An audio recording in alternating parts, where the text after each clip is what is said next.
అన్నమయ్య జిల్లా రైల్వే కోడూరు జనసేనలో వర్గ విభేదాలు భగ్గుమన్నాయి. దీనికి సంబంధించి పూర్తి అప్డేట్స్ మా ప్రతినిధి రమేష్ కడప నుంచి లైవ్ లో అందిస్తారు. రమేష్, రైల్వే కోడూరు అభ్యర్థి విషయంలో జనసేన పునరాలోచనలో పడినట్టుగా తెలుస్తుంది. ఏంటి అభ్యర్థిని మార్చే ఛాన్సెస్ ఏమైనా ఉన్నాయా? డీటెయిల్స్ ఏంటి?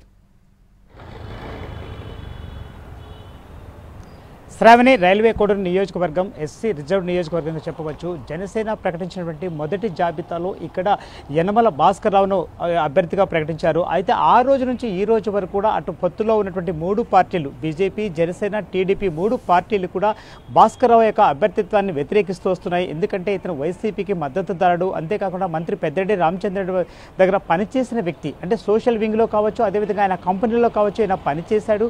అదేవిధంగా ఆయన డబ్బును తన డబ్బుగా చూపించి తాను టికెట్ తెచ్చుకున్నాడు. కాబట్టి ఇటువంటి వ్యక్తికి టికెట్ ఇవ్వద్దంటూ కూడా అక్కడ వర్గ విభేదాలు తారాస్థాయికి చేరుకుంటూ వస్తున్నాయి. ఈ దశలో గత 3 రోజుల క్రితం అక్కడ టీడీపీ ఇన్ఛార్జిగా ఉన్నటువంటి రుక్మానంద్ రెడ్డి తన అనుచరుడైనటువంటి శ్రీధర్ అనేటువంటి ఇక్కడ శ్రీధర్ అనేటువంటి ఒక వ్యక్తిని టీడీపీ నుంచి జనసేన పార్టీలో కూడా చేర్పించడం జరిగింది. ఇతనికి టికెట్ ఇవ్వాలంటూ కూడా వారు అక్కడ ఆందోళన బాట కూడా పడుతూ వస్తున్నారు. అది అటు టీడీపీ వర్గాలు కావచ్చు, అటు టీడీపీ అధిష్టానికి కావచ్చు, అదేవిధంగా జనసేన అధిష్టానికి కావచ్చు, పూర్తిగా కంప్లైంట్ సైతం వెళ్తూ వస్తున్నాయి.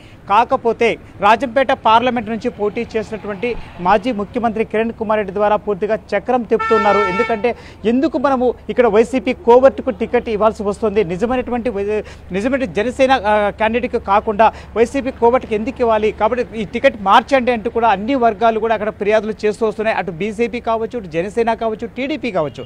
సో 3 వర్గాలు కూడా ఇక్కడ ఫిర్యాదు చేస్తూ వస్తున్న నేపథ్యంలో ఇక్కడ టికెట్ మార్చడం కోసం అటు జనసేన అధిష్టానం పరిశీలనలో పడింది. ఎందుకంటే మొదటిసారిగా ఈ యొక్క టికెట్ ప్రకటించేటప్పుడు పివిఎస్ ప్రసాద్ అనేటువంటి వ్యక్తి ఈ యొక్క భాస్కర్ రావును తీసుకెళ్లి జనసేన అధినేత పవన్ కళ్యాణ్కి పరిచయం చేశాడు. అయితే ఎవరికి సంబంధం లేని ఒక వ్యక్తిని ఏ విధంగా మీరు తీసుకొస్తారంటూ కూడా పార్టీ శ్రేణులు, సొంత పార్టీకి సంబంధించినటువంటి జనసేన శ్రేణులే బగ్గుమంటున్నటువంటి తరుణంలో జనసేన అధినేత సైతం ఈ దిశగా దృష్టి సారించారు.